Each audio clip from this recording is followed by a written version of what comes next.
No es que yo sea optimista, yo soy realista, veo que hay una situación grave en el país y que si no nos hacemos cargo entre todos de ella, evidentemente vamos a ir hacia donde han ido otros países, porque esto ya está escrito, ya fue. O sea, aquí de verdad tiene que haber una conducción política desde arriba, ojalá desde el presidente de la República.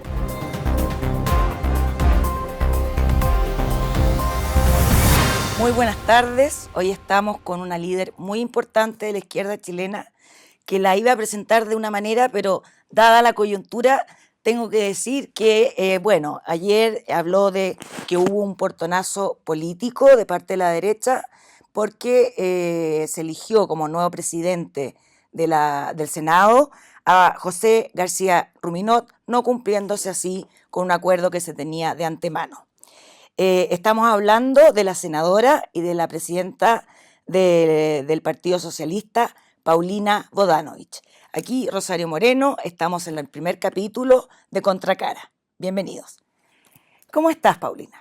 Muy bien, muchas gracias, Rosario, por invitarme a este primer programa. Sí. Espero que sea exitoso y un espacio de conversación, como me explicaste, que creo que es bien necesario también, dado no solo la coyuntura de la falta de diálogo, sino un momento de polarización del país importante. Exacto. Muchas gracias. Te voy a preguntar un poco lo que pasó ayer, pero después vamos a ir a nuestro tema, que quiero que hablemos de seguridad nacional, que es lo que más importa en este minuto en el país. Hablaste de portonazo político. ¿No es así la política? No debiera ser así. Creo que la política, a veces la gente dice la buena política. La política tiene que tener objetivos, tiene que tener conducta y tiene que tener principios. Yo creo que lo que ocurrió ayer es muy grave porque cuando tú das la palabra, y aquí no solo la palabra, era un acuerdo que se ejecutó por 2 años y que en los 2 años siguientes también debe haberse cumplido aquello. De ese acuerdo no participó originalmente Renovación Nacional y son ellos los que promueven en cierta forma a José García Ruminot, que es un senador muy apreciado, transversal, una persona, un caballero. Entonces la verdad es que también yo creo que ha sido ingrato para él esta situación generada con un conflicto enorme y donde finalmente por pretensiones personales se termina gatillando este tema. Cuando hablo de pretensiones personales no me refiero a él, sino más bien por una disputa de Jimena Rincón que termina sincerando su posición política y firmando un pacto con la derecha que obviamente se proyecta al futuro. Imagino que esto va a tener una correlación municipal, parlamentaria y presidencial. Se vio al senador Coloma bastante compungido ayer, lo vi, lo que leí. ¿Les pidió alguna disculpa, aunque sea en privado? Se veía incómodo. Yo quiero decir que la presidencia del senador Coloma fue una muy buena presidencia. Tuvo sus momentos también. Yo recordé ayer en mis palabras, por ejemplo, el hecho de haber hecho votar en sala el tema de la mutualización en circunstancias que se le advirtió que era inconstitucional. Se recurrió al Tribunal Constitucional, eso se va a revisar en estos días y probablemente se gane. Entonces, cuando no hay diálogo, cuando se rompe ese espacio de discusión y conversación política, finalmente terminamos en estos enfrentamientos, como el de ayer, como el que ocurrió en aquel caso, que finalmente no nos conducen a nada. Claro, pero vuelvo un poco a lo mismo. ¿Tú lo viste complicado en el pasillo o contigo o con otros? Mira, ¿pidió disculpas? La semana pasada yo estuve con él en nuestra región, porque los dos somos senadores por el Maule. Bueno, Rodrigo Galilea, presidente de RN, Jimena Rincón también. Y estuve con el senador Coloma en unas actividades con el presidente de la República y él me dijo, por favor, preocúpense de cumplir en lo que corresponde respecto de Jimena Rincón. Esto, si no se puede romper el acuerdo, yo no quiero romper el acuerdo. Fue muy gentil y muy directo. ¿Qué quiso decir cuando cumplan lo de Jimena Rincón? Porque había una disputa también entre Yasna Proboste y Jimena Rincón por ese espacio en la Comisión de Hacienda. Ya, perfecto. Por lo tanto, lo que él pedía era también que desde nuestro sector respetáramos lo que ya estaba escrito, porque la pugna al final era porque dice DC Jimena Rincón, el cupo. Entonces, la DC alegaba que el cupo era de la DC, Jimena alegaba que el cupo era de ella. Por lo tanto, si no se cumplía aquello, se iba a desmoronar el pacto, que fue lo que termina pasando en el día de ayer. O sea, tampoco, entonces no sería mucha culpa de la derecha, fue un tema de escribir DC, no, yo creo y que la otra era demócrata, fue un tema como medio lo que ocurre en el día de ayer es que se entra en un formalismo en que el papel no entró, si venía con la firma. La verdad es que cuando tú quieres cumplir la voluntad no se requieren papeles. Entonces aquí, como la canción esa de Cecilia, más que un documento hemos hecho un compromiso. Entonces aquí había un compromiso político que se ejecutó por 2 años. Pero la DC, entonces esto es como, oye, tú vas primero y después voy yo, y tú cumples, tú vas, haces uso de tu cargo, que lo hizo Elizalde, luego Coloma, y ahora cuando le toca al otro, no, entonces me llevo la pelota para la casa. Entonces, por eso yo hablé del portonazo político, porque creo que son conductas que atentan contra la democracia. Tú no puedes imponer, aunque tengas mayoría, y lo vimos en los 2 procesos constituyentes fallidos que hemos tenido como país, cómo finalmente esto de imponer a rajatabla la mayoría, es decir, es que yo tengo mayoría y entonces hago lo que quiera, finalmente terminan haciendo fracasar los procesos. Entonces hoy día nuestra preocupación va a ser cómo recomponemos esta relación en el Senado, porque no es fácil después que se sienten traicionadas las confianzas. ¿Y tú crees que Yanna Proboste y el ADC hubieran cumplido de que en realidad lo que se quiso decir en el papel era que la senadora Rincón ocupara el cargo en la comisión y no ellos? Sí, porque ayer hubo ese espacio y finalmente sí, Yanna iba a quedar fuera de la Comisión de Hacienda. Fue por eso digo que después se invocó que no había llegado el papel firmado. Se hizo un caso a partir de un papel, cuando en realidad lo que correspondía era cumplir y después revisar el tema de las comisiones. Feo, produce un efecto complejo en las relaciones porque se sienten traicionadas las confianzas. Yo vi muy complicado a Coloma, a Luz Ebensperger, que solo anunció su voto, o sea, ni siquiera lo justificó. A Moreira, que pidió disculpas y le dijo, Pedro le dijo, te estoy mirando y te pido perdón. A Pedro Araya. A Pedro Araya, le dijo, Araya, te estoy hablando a ti y te pido perdón, porque esto es una emboscada. Y no lo dije yo, lo dijo Moreira. Entonces, mira, la verdad es que el Senado se caracteriza porque hay un ambiente de diálogo, de mucho respeto. En la Cámara, claro.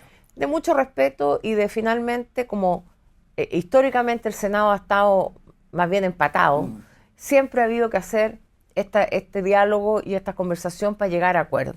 En la política. Entonces, hoy día, si finalmente nos dicen, no, es que como ustedes tienen menos votos, siempre vamos a ganar nosotros, también cuál es el espacio de diálogo, de poder acercar posiciones. Ahora vamos al tema, esperemos que se recompongan las confianzas y que se acerquen, digamos, por el bien del país, digamos. Bueno, en círculos cercanos de las Fuerzas Armadas, con los que he podido hablar, ellos dicen que tienen claro que el primer y principal problema de Chile es la falta de seguridad frente a un enemigo nuevo, ya que todos sabemos que el crimen organizado internacional. Y que el Estado no está preparado para eso. O sea, el crimen está organizado acá y el Estado estamos acá, ¿ya? Tú fuiste subsecretaria de la Fuerza Armada. ¿Concuerdas con ese diagnóstico? Que no está a la altura la preparación del Estado, no gobierno, con el crimen organizado. Lo que pasa es que esto no es algo que ocurra de un día para el otro. Aquí hubo una situación progresiva por muchos años donde hay amenazas nuevas. La amenaza, entre comillas, en términos de defensa, hoy día está constituida no solo en Chile, en muchos países por estas olas migratorias descontroladas. La migración es un derecho humano, hay calidad de refugiados políticos para quienes están en situación de huir de algún país donde son perseguidos, como puede ser el caso de algunos venezolanos. En nuestro país hay refugiados políticos cubanos, venezolanos y de otros países. Entonces hay que distinguir las situaciones. Pero lo que ocurrió es que Por ejemplo, cuando nosotros estábamos en el gobierno, hubo que dar cumplimiento a la Convención de Ottawa. Cuando ustedes estaban en el gobierno, ustedes están Con en el Bachelet. gobierno. Ah, con Bachelet, No, ya. cuando yo fui subsecretaria Perfecto. y José Antonio Del 15 Gómez al 18. era el ministro de Defensa, teníamos que dar cumplimiento a una convención internacional que estaba suscrita por Chile, la Convención de Ottawa. Esa convención lo que hace es que te obliga a retirar las minas antipersonales de los territorios, porque evidentemente causan y han causado muertes cuando explosionan, amputaciones, en fin. Entonces fuimos en un operativo a la zona fronteriza de Arica y dimos cumplimiento a lo que había que hacer. Además, ahí se han producido deslizamientos producto de los inviernos altiplánicos y ha habido accidentes con civiles abajo, en la ciudad incluso, porque se deslizan por el río. Bueno, entonces, frente a eso, tú dices, el Estado no está preparado. Claro, ¿cuál fue la preparación? Que las propias fuerzas militares advirtieron de que retiradas las minas podía producirse este efecto de ingresos masivos sin control. Entonces aquí falta inteligencia, en primer lugar. O sea, ahí tuvo mal esa política, por ejemplo. Yo creo sacar que las minas antipersonales. no es que estuvo mal, porque es algo que en realidad protegía. Lo que pasa es que si tú, es como en tu casa, ¿ah? Si tú dices, no voy a tener una reja en la calle, es más fácil. Bueno, o no me gustan las rejas en las ventanas, las voy a sacar, pero tú no dejas las ventanas abiertas. Tú dices, voy a poner una alarma, voy a subir el cerco, voy a poner un perro. Tomas otras medidas, ¿cierto? Puedes sacar las rejas. ¿Ah? Pero lo que no puedes hacer es dejar abierto. Entonces, yo creo que ahí hubo una falta de previsión en su momento, falta inteligencia, falta análisis de esa inteligencia, porque probablemente las Fuerzas Armadas pueden haber hecho este análisis, pero como ese análisis es para ciertas materias y no se puede usar en otras, finalmente queda reservado a un área y no hace el contacto con el sistema de seguridad de orden público. Algo integral. Claro, porque lo ven desde el solamente desde el punto de vista de la amenaza para la seguridad nacional. Pero, o sea, ¿faltó inteligencia aparte de las Fuerzas Armadas? No, creo yo que lo que falta es integrar esa información a una red que haya un análisis conjunto, porque finalmente lo que es una amenaza para la seguridad nacional termina siendo nuestro gran problema hoy día de orden público. Toda esa cantidad de migrantes que entraron, no solo porque hayan entrado migrantes, que todos dicen, porque ahora todos los migrantes terminan siendo delincuentes, eso no es así. No. Pero también el hecho de que haya entrado una población para la cual no estábamos preparados, recordemos al final del gobierno del presidente Piñera, en Iquique, cuando quemaban los coches de las guaguas. O sea, una cosa espantosa. ¿Por qué? Porque ya entraba la gente y vivía en cualquier lado, sin condiciones sanitarias. No, que entrevisté al alcalde de Antofagasta, cerca, y él decía con desesperación, acá el 25% de la población es chilena. O sea, a ese nivel y de que la gente, los chilenos le decían, yo voy al CEFAM o a algo, y hay un inmigrante delante mío, irregular, porque el Estado chileno se ha propuesto darle salud y educación a los inmigrantes, sean regulares o irregulares. ¿Y dónde queda el chileno? ¿Cómo es Claro, eso? es que mira, es duro. Eso hoy día vemos en educación también que hay falta de matrícula y efectivamente nuestro Estado no estaba preparado para recibir toda esta cantidad de personas. Entonces llegan personas que no tienen dónde vivir, se producen estas tomas donde son asentamientos precarios, les dicen, una forma bien eufemística para decir tomas. Antes eran las poblaciones callampas. Pero la verdad es que son precarias porque no tienen condiciones sanitarias. Y tomadas muchas veces por los narcotraficantes. Bueno, es que ahí en el fondo es un caldo cultivo. Claro. Si tú tienes gente viviendo precariamente, sin ingresos, sin documentos para trabajar legalmente, que finalmente, ¿dónde buscan el crimen organizado? ¿Dónde busca mano de obra, entre comillas? Lo va a buscar ahí. Entonces, porque es la gente que está en la peor condición social y económica, por lo tanto va a estar disponible para hacer lo que sea. Entonces, a ver, faltaría inteligencia. Y en eso, bueno, los alcaldes han gritado, antes los de derecha, ahora también se han sumado algunos del oficialismo, de que hay que sacar a los militares a la calle, como medida desesperada. Tú has sido muy clara en que eso no es trae una problemática legal y práctica, obviamente. Entonces, ¿por qué dar que la gente te entienda por qué no es llegar y sacar militares, sino que lo que hay que hacer es inteligencia, algo integral, algo, ¿me entiendes?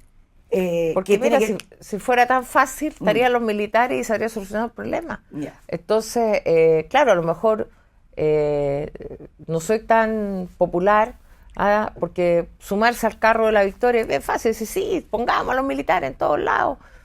Mira, las Fuerzas Armadas tienen una preparación distinta para otras tareas que tienen que ver fundamentalmente con el resguardo de la integridad territorial del país y de la soberanía nacional.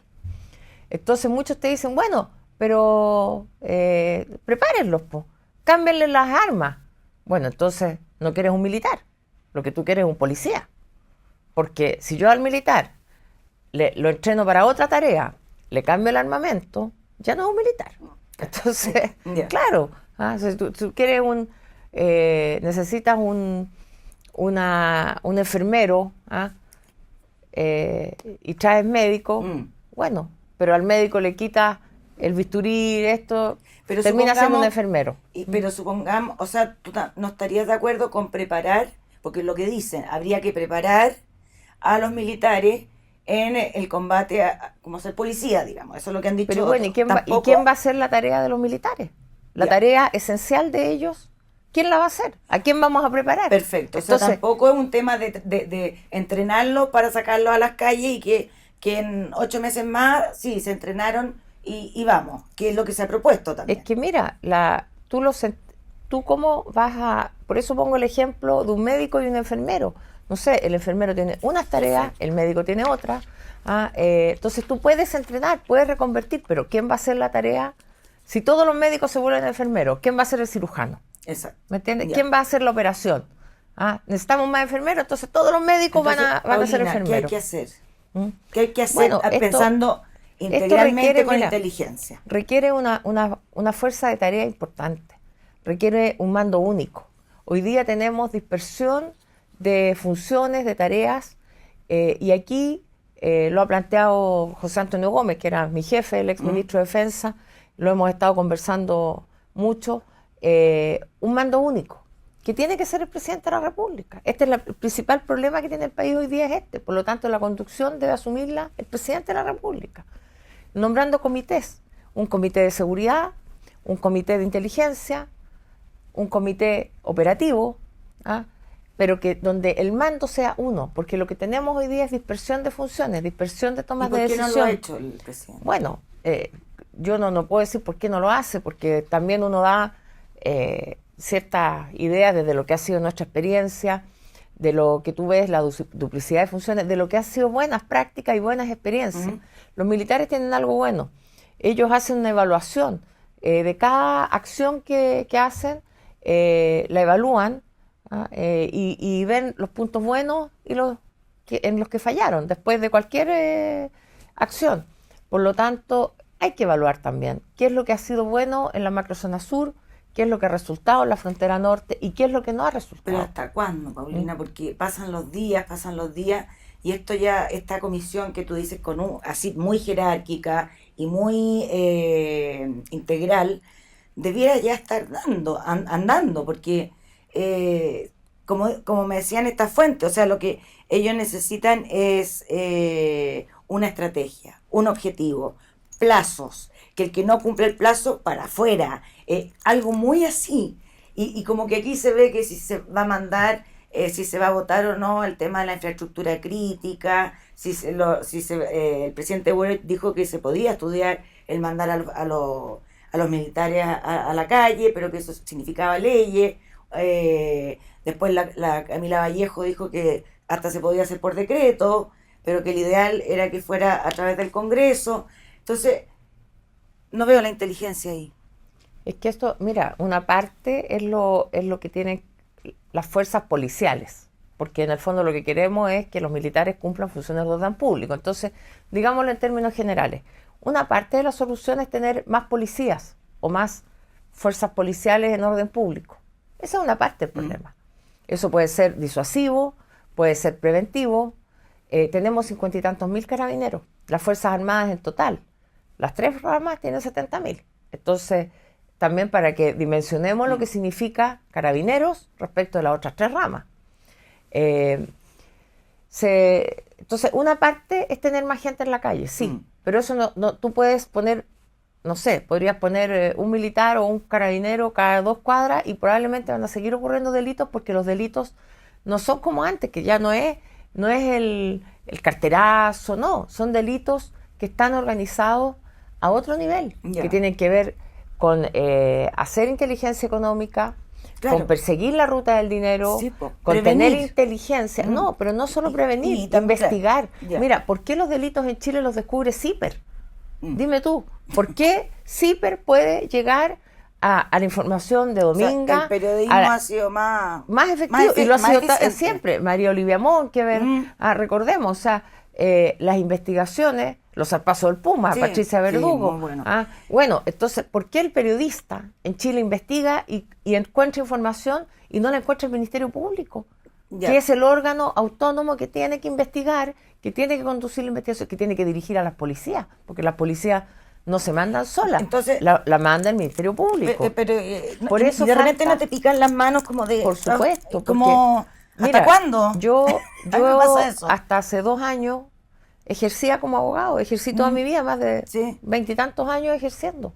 Entonces yo conozco el sistema, conozco los déficits, conozco los problemas que ha tenido la reforma procesal penal, esto de llamado el garantismo de parte de los jueces. ¿Tú te sentirías capaz de, si te dijera el presidente, quiero que tú, Paulina, canalices y seas la que mande todo esto, esta jerarquía, esto que todo funcione? ¿Tú lo tomarías? O sea, yo creo que... Porque tienes claro el diagnóstico, eres abogada, sabes cómo funciona. O sea, en otro momento de mi vida probablemente me habría encantado. Hoy día tengo otras funciones que son también relevantes. Para mí el hecho de ser presidenta de mi partido es muy importante. Creo que desde ahí también hago un aporte al país y ser senadora. Entonces, pero claro, a mí me encantaría porque es una labor ejecutiva, una labor donde tú puedes coordinar y tomar acciones concretas. Porque lo que pasa, que ya vamos a ir cambiando de tema, pero si seguimos así, van a pasar los próximos 2 años del gobierno y vamos a seguir que hay que hacer inteligencia, que no sé qué, pero nadie corta el queque. Entonces... pero hay avances también, o sea, mira, yo entiendo la desesperación. Paulina, la parte inteligencia. Sí, pero que ahí sí que se requiere la ley. Ahí se requiere la ley. ¿Cuál ley? La ley que crea el Sistema Nacional de Inteligencia del Estado. Porque hoy día lo que tenemos es una oficina, una agencia, la ANI, que es una agencia chiquitita, que tiene personal de 9 a 5. Entonces, finalmente, ¿cuál es la labor de análisis, de inteligencia? Y esto que te digo yo, hoy día nosotros tenemos mucha información. Tienes, a nivel del Estado, por ejemplo, tienes información duplicada, triplicada en distintas partes, pero nadie hace ese cruce de las personas que están hoy día teniendo bonos, los que viven en los asentamientos. ¿Cómo haces esa información con personas que estén capacitadas? Y esa ley, si nos ponemos todas las pilas y todo, ¿cuándo podría salir? Es que eso va a depender exclusivamente del gobierno. O sea, puede no salir en este gobierno. Si es que sale, va a salir porque el gobierno impulsó con fuerza un cambio, y el cambio tiene que ver no solamente con contrataciones, tiene que ver con una visión de la inteligencia. Aquí hay un recelo con la inteligencia. Hay un recelo por la experiencia nuestra en la dictadura, de que como que la CNI la tenemos todo instalado en la cabeza. Entonces, pero no vamos a crear la CNI. La CNI fue un objeto de la dictadura. ¿El gobierno tiene un tema con eso de no, yo no creo, no digo el gobierno, porque el gobierno es muy amplio, pero hay gente, hay personas, hay parlamentarios. El Partido Comunista. Es que no, a mí no me gusta señalar con el dedo cuando no tengo constancia, Rosario, porque eso es irresponsable. Yo no te puedo decir A, B, y si se lo supiera lo diría. Pero sí, claro que hay resistencias ideológicas a tener una central, porque lo que te recuerda es la Central Nacional de Informaciones, la CNI, que fue creada para la persecución política. Ya. Nadie quiere, Y con eso se resiste. yo no quiero, Sí, claro. no quiero una oficina de inteligencia que haga persecución política. Lo que yo quiero es que haga persecución criminal, que ayude a no a encontrar, en el caso del teniente Ojeda, no a encontrar al loro, como se llama en el lenguaje de Lampa, al que estaba en la esquina para gritar que venía la policía. No, yo quiero que lleguen al que mandó Claro. a secuestrar a Ojeda. ¿Qué pasa si de aquí ¿Y a cómo llegamos a eso? si de aquí a 2 años no tenemos eso? ¿Cómo va a estar la situación? Bueno, ese es el problema. Nosotros lo han dicho respecto a la situación de Ecuador, que Ecuador está como estamos hoy día hace 7 años. Entonces aquí estamos con el reloj en contra. Tenemos los plazos corriendo y esto por eso tiene que ser una labor del Estado. No es una labor de un gobierno. Hay que incorporar a todos los estamentos, a las Fuerzas Armadas, sí, en las labores que le corresponden. ¿Pueden colaborar en el orden público? Claro que lo pueden hacer. De acuerdo a esta ley, que ya hicimos la reforma constitucional, la ley va a salir y lo que falta son las reglas de uso de la fuerza, porque tú también cuando pides militares, ¿qué es la regla de uso de la fuerza? Las normas con las que se va a regir cuando el militar está autorizado, habilitado legalmente para usar su arma. Entonces, en el fondo, no es menor esto de las reglas de uso de la fuerza, porque son las reglas de enfrentamiento. ¿Cómo va a enfrentar una situación puntual? Y si esa persona, ese militar que hace uso, o policía, porque estas reglas son para los carabineros y para los militares, si ese uso de la arma va a ser legítimo o va a ser sancionado penalmente. Esa es la pregunta. Ya nos tenemos que ir, pero he insistido en este tema, tenía muchos más temas, pero bueno,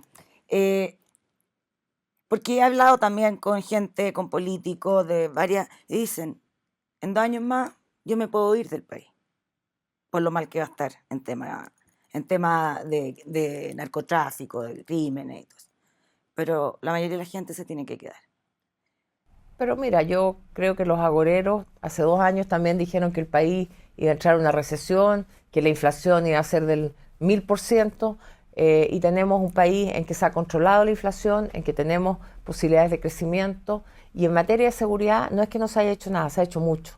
Pero falta la inteligencia. No, pero eso es una parte. Sí. Esto tiene que ser algo integral, Rosario, porque siempre te va a faltar algo, siempre. Cuando tú estás, mira, a lo mejor es bien tonto el ejemplo, cuando tú remodelas una casa, siempre vas a una pieza y te va a faltar el enchufe, en otra te va a faltar una lámpara, pero nosotros tenemos que tener una arquitectura, un diseño que permita ir complementando las funciones de seguridad en el país. Esa arquitectura está en construcción.